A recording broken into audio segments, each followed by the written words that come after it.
This is RTV6 News at 7, working for you. Good evening. I'm Amanda Starantino. And I'm Mark Mullins. Tonight, RTV6 is working to hold Indiana leaders accountable for reducing the infant mortality rate, where Indiana is 5th highest in the nation. In some cases, working women are losing pregnancies after employers deny their requests for light duty. Women like 20 McClellan. She says she was working at a restaurant during her high-risk pregnancy, and despite a doctor's note, she was required to lift heavy boxes. She needed the money and was scared to speak up, so she kept working. Eventually, I lost my child, and it hurt so bad, and I still had to go back in that place after the fact that I lost my child. And look at this guy in his face. We know there is a connection between physically demanding work and preterm birth, which is the leading cause of infant mortality in Indiana. The Institute for Working Families says 27 states have pregnancy discrimination laws, but Indiana is not one of them. Indiana lawmakers have tried passing pregnancy accommodation laws in the past, but they rarely make it out of committee. If there is a problem you see that you need help getting fixed, connect with RTV6. You can call, send us a message at workingforyou@rtv6.com, or reach out on Facebook. Tonight, a celebration of life for Dr. Dean Marr, who was shot and killed in his own home last week. So we're speaking to those who knew him as they say goodbye. According to the obituary for the 61-year-old doctor, he died defending his family from attackers who had broken into his home in Brownsburg the night before Thanksgiving. We talked to doctors and colleagues who knew Dr. Marr. They say he was a kind soul and that things did not have to end this way. They knew he was a real person. I mean, he wasn't like an arrogant soul. He was just a real human being. He was just one of the guys. Whoever did this, he would have given you what you needed. You didn't have to take it. He was a giving person. Dr. Marr worked with Ortho Indy on the north side of Indy and Fishers. If you know anything about his murder, we have details on how to contact law enforcement in this story on the RTV6 app. A beautiful but chilly evening outside. Here's a live look from our tower cam looking at Monument Circle and the beautiful Christmas tree we have up there in downtown Indianapolis. Storm Team 6 Chief Meteorologist Kevin Gregory is here with the first look at our forecast. Hey, Kev. Lots of color on Monument Circle, and we saw some color on the horizon at sunset as the sun came out late in the day. Temperature in Indy right at 40 for the high, 40 in Lafayette. Temperatures a little warmer to the south and west. Those were the afternoon temperatures. We're at 35 now. Wind out of the southwest. The sky has been clearing. The wind not too strong, 10 miles per hour now. Tomorrow, a different story. We'll have more on that in a bit. Temperatures in the metro area within a couple degrees of 35. I want to show you where the warmer air will come from as our temperatures go up tomorrow. Peak on Thursday, at least for the work week. Then we'll cool off again for the weekend. But there are temperatures when you get west of the Mississippi that warm well into the 40s, even around 50 degrees. Through the evening hours, will continue to fall. Should be around freezing or a little colder by the time we get to 11 o'clock tonight. Getting started tomorrow, grab your sunglasses. You'll get a chance to use them. Partly sunny, 30. Midday temperature right at 37. The wind starts to pick up, 20 to 30 mile per hour gusts, and a 43-degree afternoon high. Kevin, thank you, and we'll see you in just a few minutes. 2 years after it was damaged, the historic Muncie Fieldhouse is back in business tonight. Work is complete on the 91-year-old gymnasium, just in time for tonight's boys basketball game between Muncie Central and Fishers High School. The repairs to the fieldhouse cost $1.8 million, but were covered by insurance. The high winds that created all this did a lot of damage. Tornado-like storm that came through, and it knocked over this wall right beside us on the roof and knocked it through the ceiling. It damaged all kinds of steel, caused water damage where we lost the gym floor right behind us. And it really took about a year to get it stabilized and planned, and then it took another year to get all the restoration work done. Well, the grand reopening of the Fieldhouse is set for December 13th when both the Muncie Central boys and girls teams take on Logansport. There will be a ceremony to mark the occasion between those two games. Giving Tuesday is giving everyone the chance to be a hero ahead of the holidays. RTV6's Troy Washington is working for you with a look at how donating can change lives at one local domestic violence shelter. Every single day of the week, donations matter for the Julian Center, not just on Giving Tuesday. Truly, someone's gift today may save a survivor's life. But even more so on the day designated for donations, the shelter's CEO is urging people to think about what their money is supporting. Each time a person clicks this button, they're giving the safety, comfort, and healing that may not be possible otherwise. I was at the lowest point in my life. My self-esteem was like down to zero. When Yvette Smith was sleeping in her car with her teenage daughter after escaping an abusive relationship, the Julian Center was a safe haven she needed. It felt warm. And when I say warm, I mean it felt like this is where you should be right now. For her, spotting the Julian Center sign in a store was a sign she needed. The center saves hundreds of women like Smith each year, and it takes donations like the ones that come in on Giving Tuesday to cover food, transportation, and counseling needed to pull survivors up after being down for so long. We give people the opportunity to recognize their own courage and strength. It's a gift that never stops giving, because with each person who walks through the center's doors, there's a reminder of just how far donations can go. Working for you in downtown, Troy Washington, RTV6. And talk about a whole lot of giving this Tuesday. The PNC Foundation spent its day going around town and giving out grants to 4 different spots, including the Indianapolis Zoo. The foundation focuses its grant money on organizations that embrace early childhood education and community development. And today was joined by a special guest, the Sloth, to celebrate the funding. The 3 other grants today went to the Indianapolis Public Library College Branch, the Edna Martin Christian Center, and Teachers Treasures. And Christmas is just a little more than 3 weeks away, and if you plan to ship any gifts, you'll want to get those in the mail soon. And the calendar says you've got just this weekend to get those presents ready. The Postal Service says the 14th is the deadline for ground shipments to arrive before Christmas, but it's the 13th for UPS and the 15th for FedEx. You'll get an extra week of time if you use priority or express shipping, but of course that costs more. Meanwhile, Amazon says the latest you can order is December 23rd if you choose one-day delivery. Coming up, when someone is considering hurting themselves, it's crucial they know they have support. But what if you can't remember the number to dial? The new effort to make sure people have the help they need. Plus, one of the biggest threats to a company's security is employee negligence. Why a slip-up at work could even be a threat to national security? Ahead, when RTV6 News at 7 continues.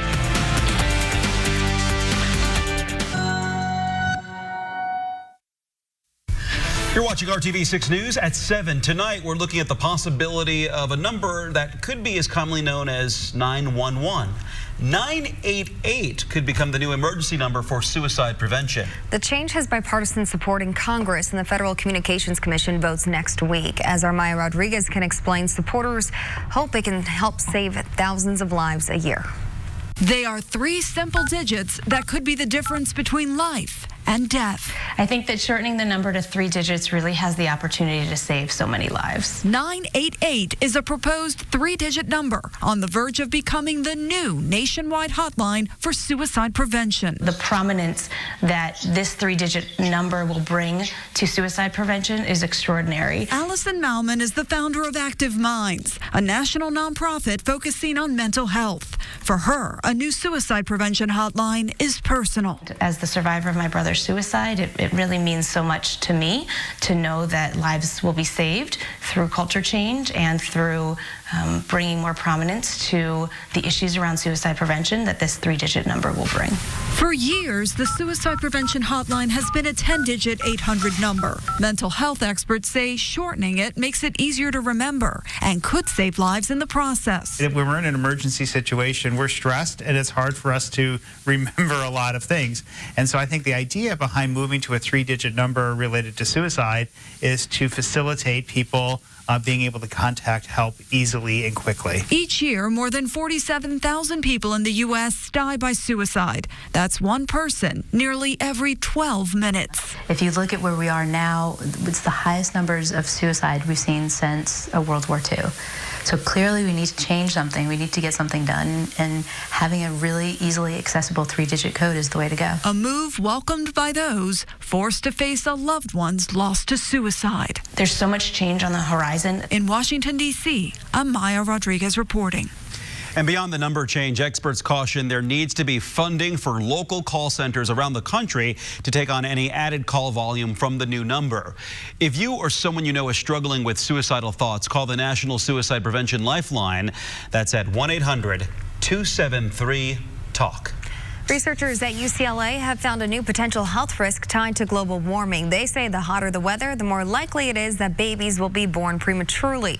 Researchers looked at weather data and birth rates over several decades. They noticed that when temperatures spiked over 90 degrees, birth rates went up. The birth rates would fall in the days and weeks to follow. Dehydration could be one explanation.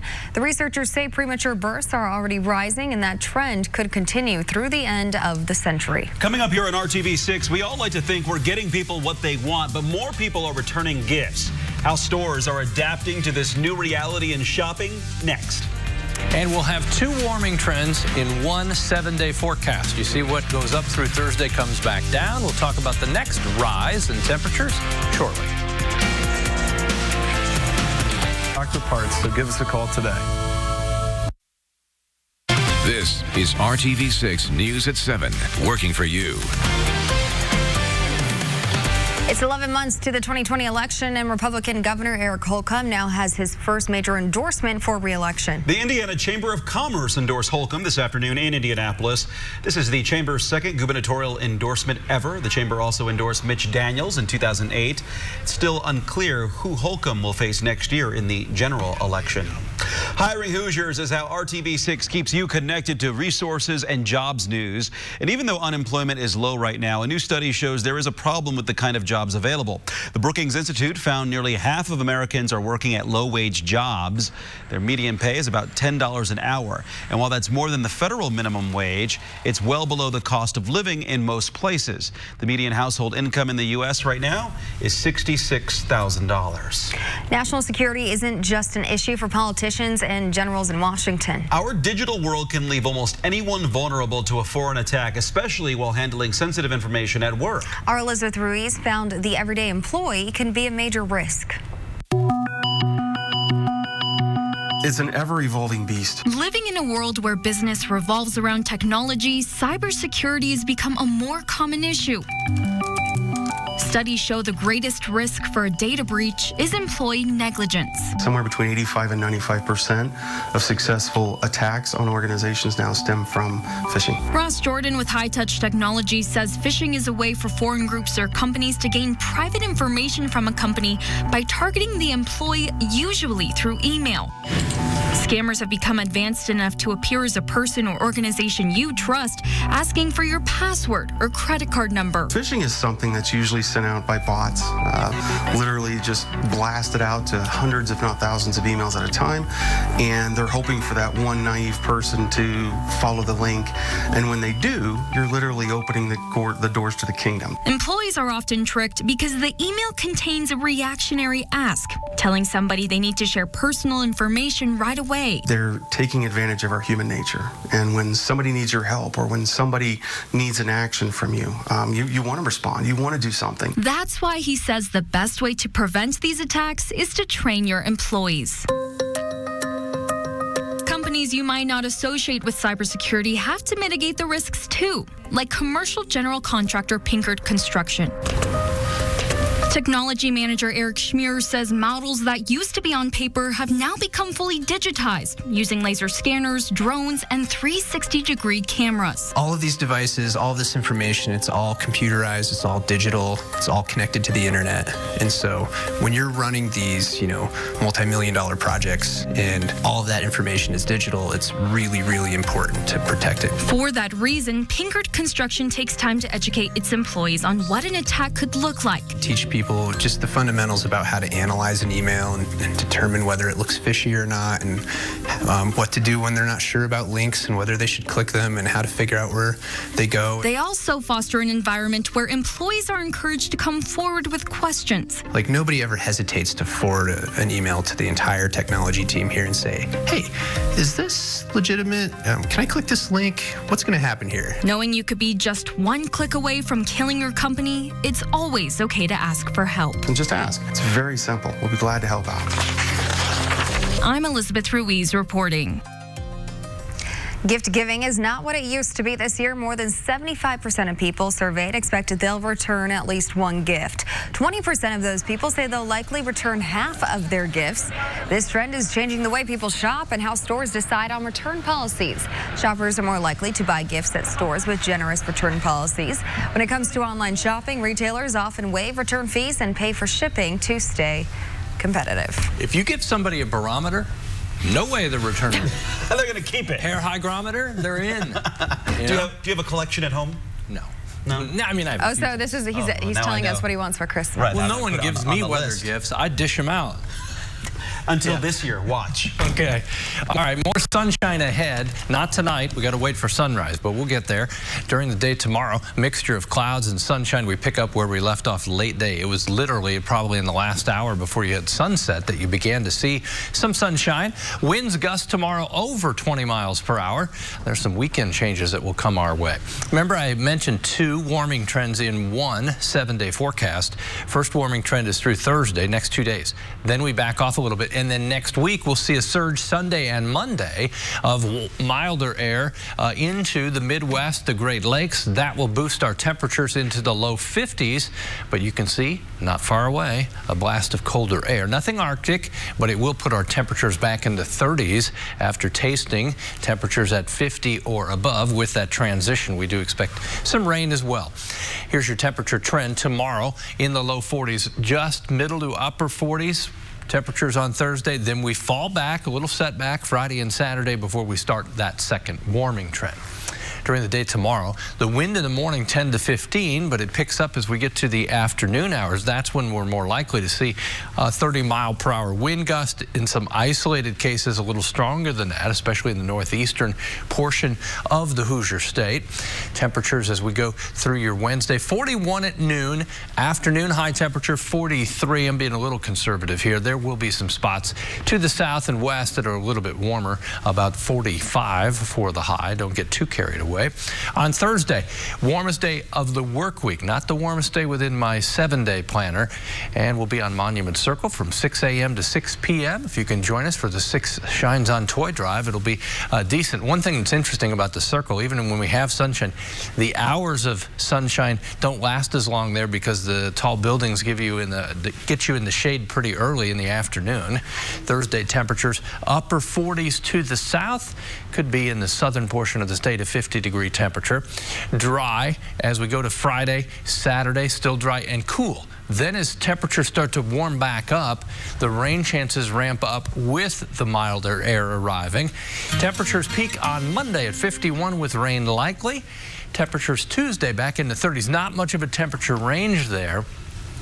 We'll have a hard time warming up on Tuesday, starting in the low 30s and maybe mid-30s. Sitting in the 30s. Yeah. All right, Kevin, thank you so much for that. Well, sometimes the best gift that you can give a child who is ill is just letting them be a kid. Check out this special holiday party happening tonight at the Indianapolis Zoo for local children and their families dealing with the effects of a life-threatening condition. This is hosted by the Indiana chapter of A Kid Again. The party is a chance for all the chapter's families to gather and celebrate 2019. The party includes holiday lights, zoo animals, Santa's workshop, and even a full dinner in the dolphin exhibit. Organizers say the build-up before the party and the lasting memories are just as important as the event. Parents and folks have told us that their children feel bad. I mean, adrenaline's a mighty powerful drug, and when you're looking forward to something like this, especially, they all leave with a gift tonight, a wrapped gift. We put them in a bag so they don't know what they are. Some parents will let them open them tonight, some will take them later, but the anticipation of all this is incredible. Well, hundreds of kids and their loved ones enjoyed tonight's party. Organizers say it's a chance for them to take a time out from doctor's visits, surgeries, and create some happy memories. Kid Again aims to host adventures every month, year-round. Still ahead, the next time you treat yourself to some fried food, you may have to fight for it. Why a French fry shortage may be on the horizon. That plus a final check of your forecast with Kevin. That's next right here on RTV6.